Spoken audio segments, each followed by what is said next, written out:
Daniel Duxerin, Senior, the MD of Cropland Limited, a company that deals with agricultural, e-commerce, logistics, and agricultural education. So today we'll be giving you another wonderful content, which is aquaculture or fishing. Today we'll be taking that will be Stanley Akinami. So thank you guys so much. Like, comment, share, and subscribe. Okay, good afternoon, guys. My name is Stanley Akinami, and I'm going to be taking you guys on aquaculture. So follow me closely while we go in details. Everything about aquaculture, the importance. We'll be brief with our explanations. So follow me closely. We'll be taking aquaculture.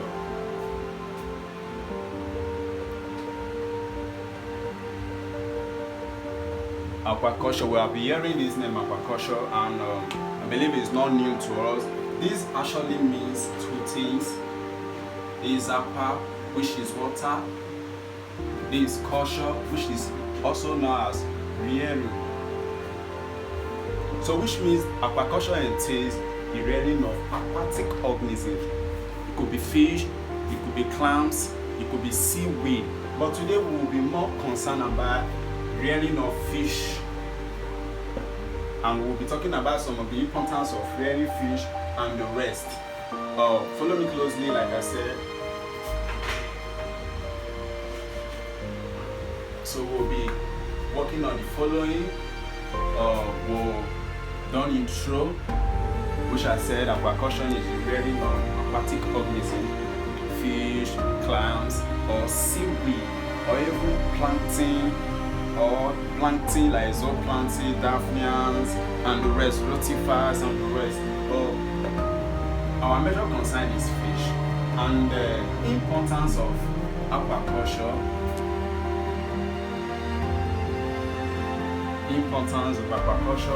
I'll be listing some importance. I'll be listing some importance to us. One of them that I will say is aquaculture provide job opportunity,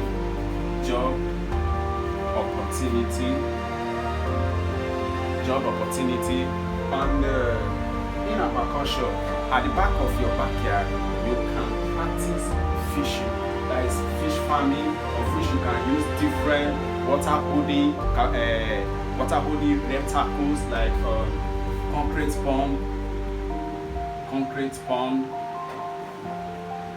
pond, tarpaulin.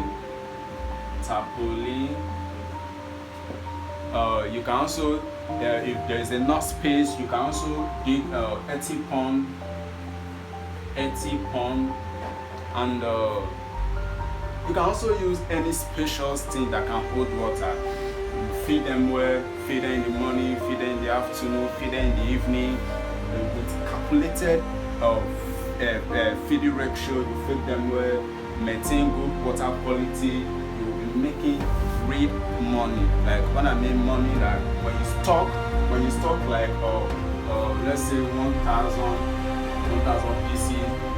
Now that we know that the kg of fish is actually not less than 1,200, but the price varies in different places. But the one that I know for now is 1,200. Some place they sell 1,500, some place they sell 1,800, some place they may sell 1,000. But if you times this, you should know what you will be making. Though we will be having some mortality rate here, but no matter what, with good management, we should be having like 800 to 800 pieces left.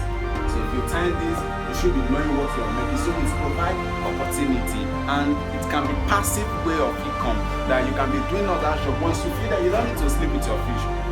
You don't need to sleep with them. Once you feed them in the morning, you can go to work. In the afternoon, you feed them. In the evening, so it can be a passive way of making money, a passive income. Where you put your money and you maintain all the good management practice. You maintain good water management and all of that. You feed them well. You'll be making good amount of money.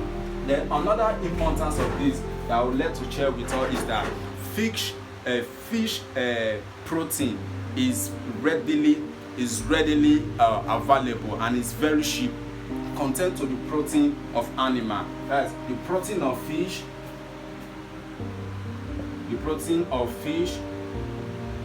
is readily available and very cheap. It is cheap to be. It can be afforded by both the poor and the rich. And the protein of fish, it contains oil. Fish contains oil that is not saturated. It is unsaturated. What I mean by unsaturated oil, I will explain this. Saturated oil. It means that this oil you're seeing at room temperature, it does not solidify.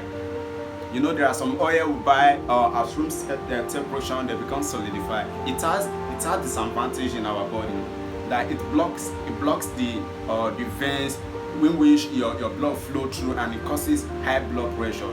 So the oil in fish, it is unsaturated, which means at room temperature it does not become solidified. So when you consume it, it doesn't have any effect on you. And it also contains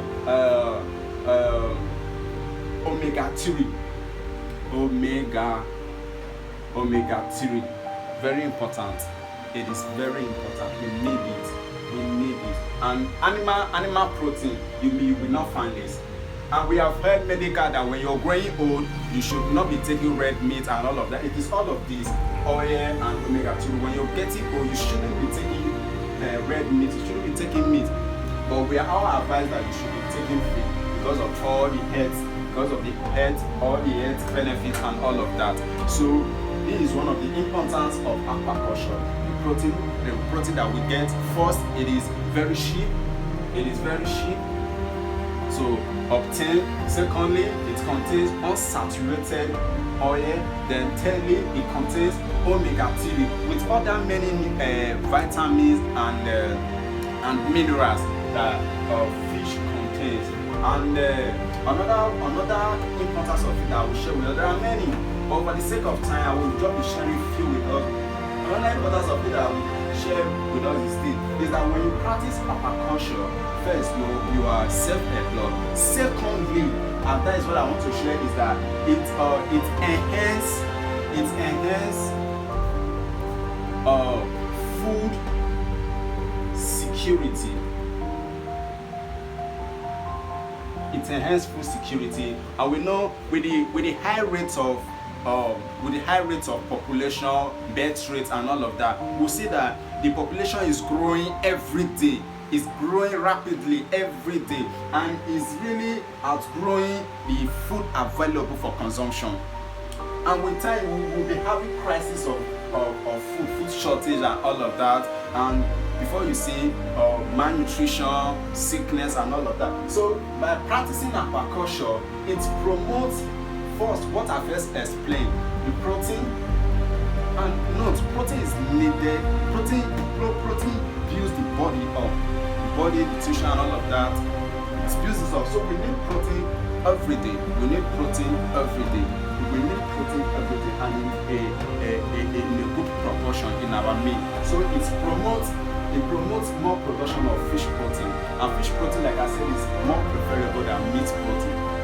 It promotes that, and it also promotes apart from the protein, we talk about the oil and omega-3, and also it promotes food. When there is enough fish in your food, we know how it is. You can testify to that when you have enough fish in your food, it is a good meal.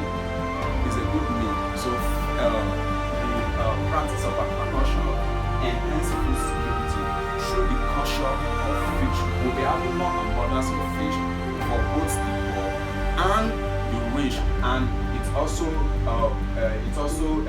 leads to good health, because fish contains good protein, it contains oil that is not saturated, it contains omega-3, it helps your heart.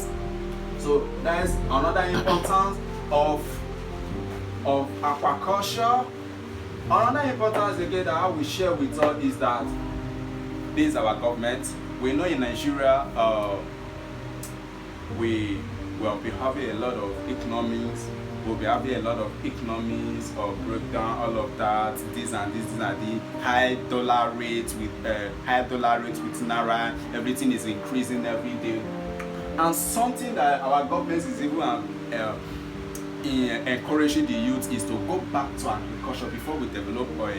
And Nigeria was the highest agricultural producers, commodity producer. But because of oil, we left all of this, we go into oil. But today I will tell you that agriculture, that word agriculture is the new oil well of Nigeria. If we can go back to it, is the new oil of Nigeria. So what aquaculture does here is that it promotes foreign exchange and the foreign reserve, because once the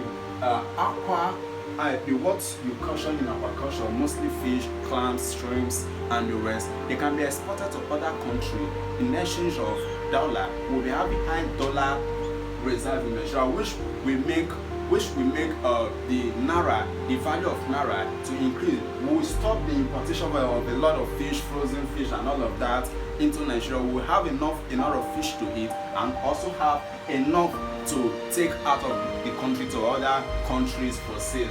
And I think there are a lot of a lot of benefits from aquaculture, like I've mentioned from the important one is foreign reserve, job opportunities. You become self-reliant, and it will be availability of protein, fish protein for good health and all of that. And having said that, I want to quickly wrap up some things for us. And in here we'll be talking about a lot of things, from pond construction,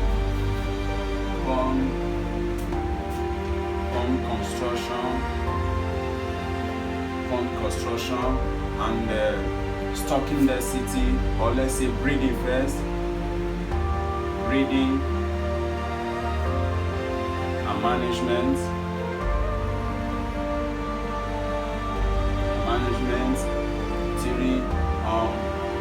theory, pre-stocking,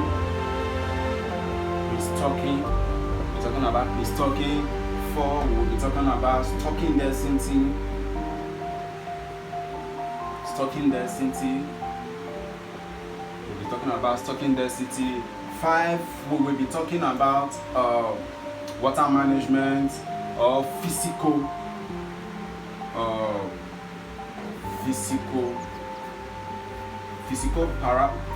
water parameters. In here we'll be talking about pH, water pH, dissolved oxygen. We're talking about water temperature, all of that. Because one thing is for you to be feeding your fish, another is to make sure that the environment is conducive. If the environment is not conducive, they will not grow. And another one again, we'll be talking about feed formulation,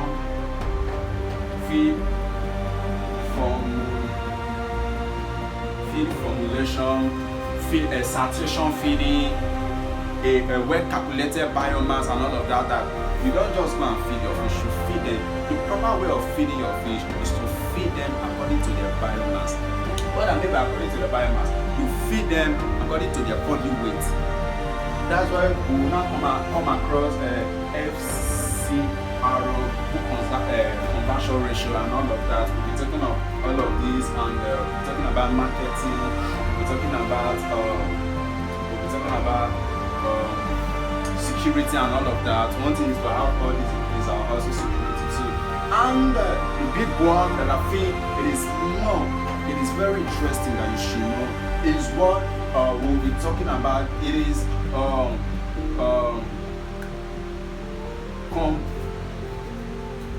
comparative studies in fisheries, that is aquaculture. We're talking about this. In here we'll get to know which practice is the best, which feed is the best. We'll be comparing different studies, different experiments together to know which is the best for you to practice in your farm. And we'll be having some field work also. Guys, if you follow us closely, you'll be seeing all of this. So kindly subscribe and click that notification bell so that whenever we post a video, you'll be notified. And like and drop a comment in the comment section and tell us what you learned from here, and then also drop your suggestion and all of that. I will promise you that we'll do our best to make sure that you know more about aquaculture. And I've been thinking more about aquaculture. These are just few of them. Many are coming. We have a lot of research work, a lot of material that we're willing to drop for you people. But you subscribe, you like, and until you subscribe and like, you will get all this. So do that. Thank you. See you next week.